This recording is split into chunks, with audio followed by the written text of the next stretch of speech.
Could we be seeing a second aquatic DLC coming to Jurassic World Evolution 2?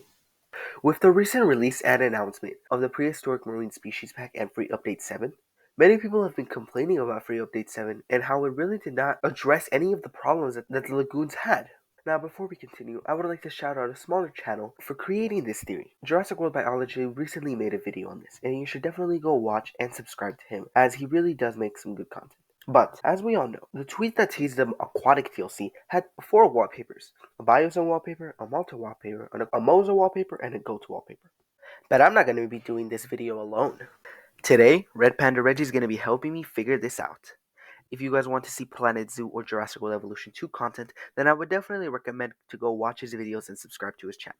We're going to figure out how to fix Jurassic World Evolution 2's biggest problem. Now, as both the Malta and Biosyn wallpapers represented big DLCs with a lot of content, many people thought that we could be seeing an aquatic expansion and not an aquatic pack.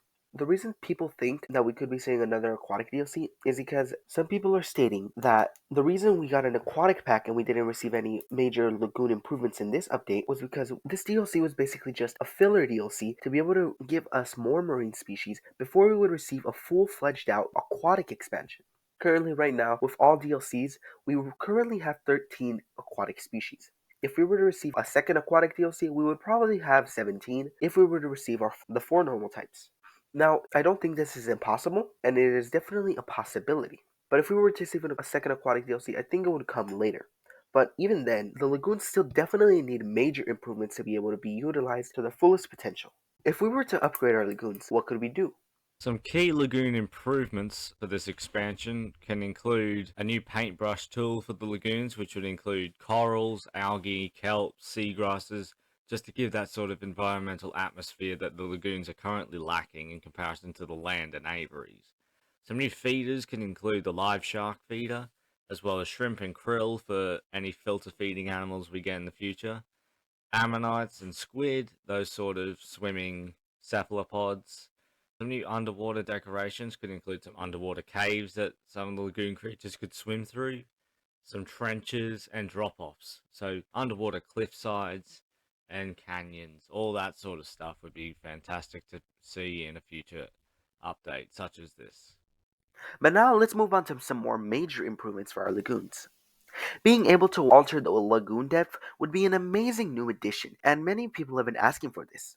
Many different animals require different depths to feel comfortable in their environment and would honestly make our marine reptiles feel even more alive.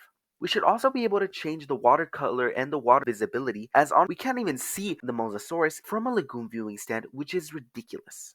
As we've already seen the addition of social animations, we should be able to see more expanded behaviors for our aquatic animals.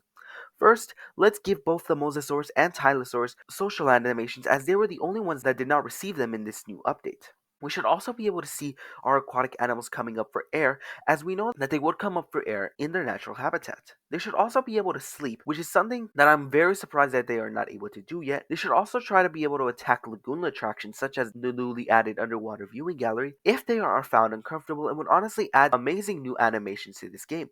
They should also be able to attack humans, dinosaurs, and flying reptiles, as honestly, they are kind of secluded from our other animals. If they are able to jump out from their lagoons and be able to drag in dinosaurs or humans into the lagoon, this would honestly be an amazing new update and would increase the enjoyability of our marine reptiles. As we've already seen the addition of the underwater viewing gallery, we should at least get one more attraction.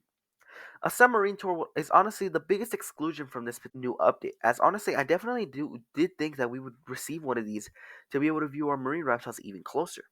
Many people have also been asking for underwater viewing tunnels that would be able to connect to the underwater viewing gallery. This would honestly be a really good addition and would allow us to view our marine reptiles even further. Another one that I've seen that actually has been the Jurassic World Evolution 2 files, where we could be seeing dividers for lagoons in Jurassic World Evolution 2's future. Now, how about we focus on some brand new animals that we could be seeing?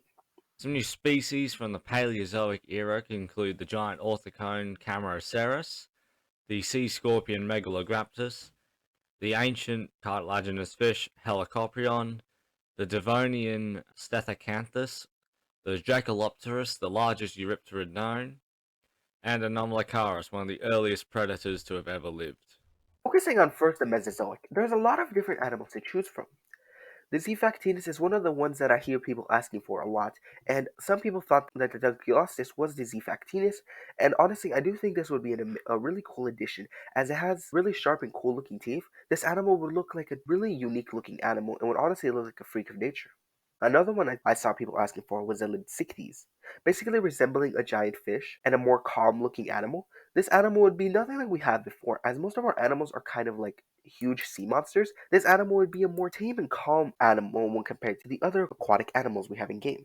Now, some smaller animals that we could see could be either the Metriorhynchus or the Symbospondylus. Both of these animals are pretty small. These animals would honestly add more size variety to our lagoons. Another animal I see that could be a possibility is the ammonite. The biggest of which being the Parapusoia. I definitely do think now that the Archelon has come in, that the ammonite should definitely be included if we were to receive a second aquatic DLC. Pliosaurus, Tanystropheus, and Shastosaurus are all very unique looking animals. The Pliosaurus is one of the most famous animals and usually is referred to as Predator X. Basically being the T-Rex for our lagoons, this animal should definitely make it into the game and would honestly feel odd if we did not receive the Pliosaurus. Another animal that is incredibly unique is the Tanystropheus. As we now have the lagoon platforms, I definitely do think that the Tanystropheus is a possibility, as it was semi-aquatic. This animal would be nothing like we have before and would honestly resemble a semi-aquatic plesiosaur, which I know we already have a lot of those, as it would be able to walk on the lagoon platform. This would honestly be a very unique animal. The Shastosaurus is an animal that I do think should at least somewhat be considered. Although we just received the Shonisaurus, the Shastosaurus I'm pretty sure is the biggest marine reptile to ever be discovered, is a larger ichthyosaur than even the Shonisaurus, so I don't think it should be discarded. Now, for a more controversial pick, I would definitely at least consider the Sarcosuchus or the Deinosuchus. As the Nothosaurus is more of a semi-aquatic animal, and yet it was still put into a lagoon, I don't think that it is impossible they could we see either the Sarcosuchus or the Deinosuchus. They ever did give the ability for our semi-aquatic animals such as the Nothosaurus to be able to break out of their lagoons and walk on land, Sarco/Deinosuchus should be considered, as they're crocodilians and would mostly spend their time in both water and land. Another animal that we could see from the Mesozoic is the Hesperornis. Basically, being a large flightless bird that swam in the oceans of the Mesozoic, it behaved like a modern day penguin and used its long snout to be able to fish in the waters of the Mesozoic. If this were to be added, this would be our first feathered animal in the lagoons, which would make it stand out immensely when compared to our other animals. And some new species from the Cenozoic include Megalodon, the famous giant shark, Leviathan, a more formidable predatory sperm whale, and Basilosaurus, an early whale of the Eocene period. But what do you guys think? Would you want a second aquatic update or DLC? What animals would you want to be included in that DLC? Please let me know down in the comments. And a huge shout out to Jurassic World Biology for creating this theory and Red Panda Reggie for helping me record this video.